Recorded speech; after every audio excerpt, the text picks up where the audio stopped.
Memilih sepatu olahraga yang tepat menjadi hal penting dilakukan sebelum berolahraga. Selain ukurannya, sepatu olahraga juga perlu disesuaikan dengan jenis olahraga yang dilakukan, agar kaki dapat bergerak nyaman dan terhindar dari cedera.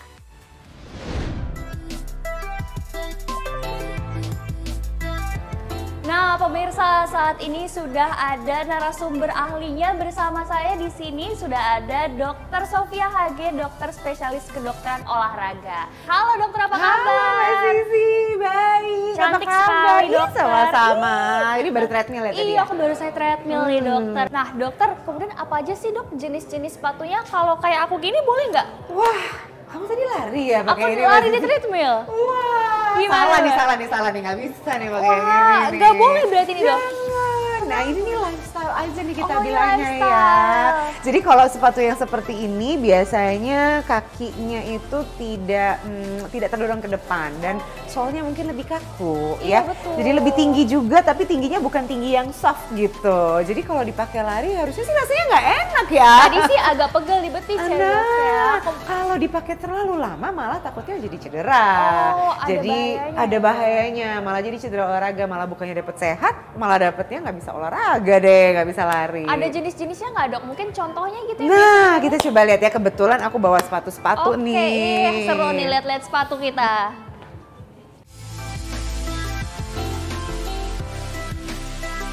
Nah dokter, ini udah banyak sepatunya, kira-kira yang mana nih dok yang buat running dulu deh? Buat lari ya, kita bahas Iya. buat lari ya. Oke, mungkin kita bahas dulu dikit-dikit satu-satu nih. Boleh. Ya kan, biar kelihatan bedanya. Nah yang ini nih jelas nih bukan sepatu olahraga. Bawahnya rata ya? Iya, dan soalnya tipis banget ya. banget, Jadi oke. yang ini mungkin kalau kita lihat dari bentuk dan dari satu struktur sepatunya juga nggak ada stabilisasi khusus gitu ya. Terus solnya juga tipis, jadi nggak ada busa untuk Menahan menyerap kena tekanan atau menyerap impact ketika lagi lari ya. Jadi ini sangat-sangat tidak baik untuk dipakai lari karena nanti kakinya akan lebih gampang cedera, baik itu karena shock breakernya nggak ada gitu ya, bantalannya nggak ada, ataupun karena stabilisasinya yang nggak ada. Ini fashion ya. aja Ini berarti? fashion aja. Fashion aja. Ayo. Nah, terus kita lihat ini juga nih. Oke, ini mirip sepatu sama sepatu aku ya dok ya? Nah, sama nih, ini fashion Fashion. juga nih. Atau kalau misalkan mau dipakai untuk olahraga-olahraga yang sifatnya di lapangan, Oke. tapi bukan untuk lari. Sekarang kita lihat ini adalah 3 sepatu lari. Jelas strukturnya adalah sepatu lari karena ini yang tadi aku bilang nih, kita diem aja ada gerakan untuk ke depan. Nah, yang kelihatan banget tuh yang ini nih. Nah, Iya.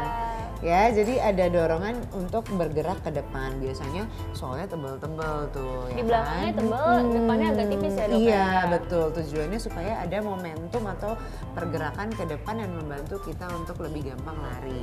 Nah kalau kita lihat bedanya yang ini dan ini apa kalau tiga-tiganya sepatu lari. Nah kita lihat yang pertama solnya, ya ini paling tebel nih. Iya, ya kan? ini tebal sekali. Ini paling tebel, ini juga nih, ini juga lumayan lah, kedua lah ya.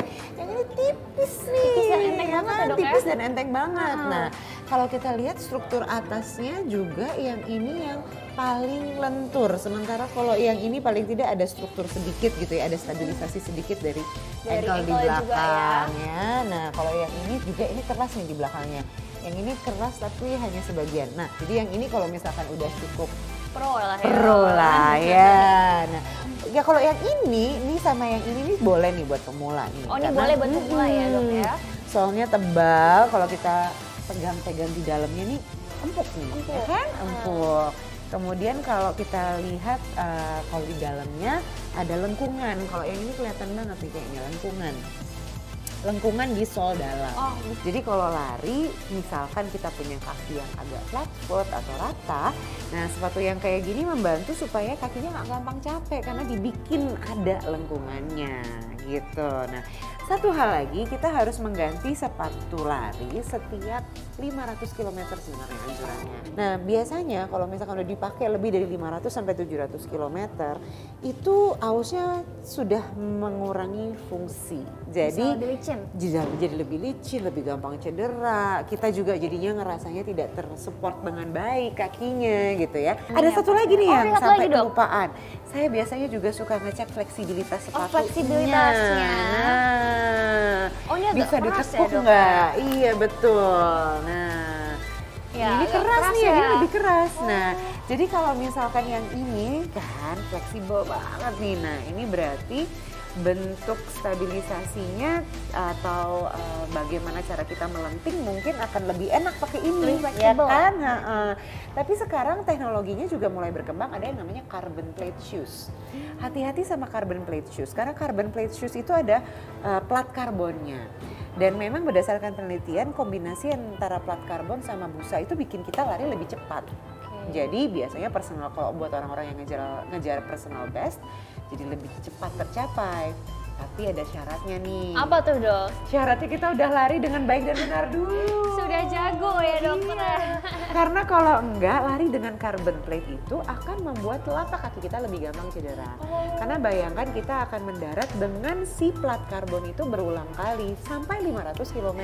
Berapa ribu atau berapa ratus ribu langkah itu yang larinya kita jatuhkan di carbon plate. Dokter, sebenarnya apa sih, Dok, dampaknya kepada tubuh atau kaki kita jika kita tidak memilih sepatu yang pas dengan kaki ataupun aktivitas olahraga kita? Ya, yang paling sering dan biasanya paling disayangkan adalah terjadinya cedera olahraga ya. Jadi karena pemilihan sepatunya tidak pas dengan bentuk kaki maupun olahraganya, akhirnya jadi cedera. Contohnya kayak tadi, kita lari dengan sepatu tenis gitu ya. Jadi bukannya malah jadi cepat, malah jadi cedera karena sol tenis itu lebih keras dibandingkan sol sepatu lari. Sebenarnya kalau kita pilih sepatu bukan cuma mencegah cedera kalau kita memakai sepatu yang baik dan benar.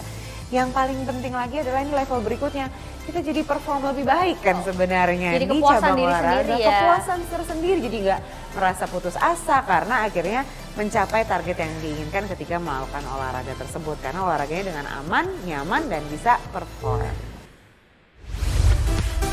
Jangan kemana-mana pemirsa, terus saksikan Hidup Sehat Plus setelah yang satu ini.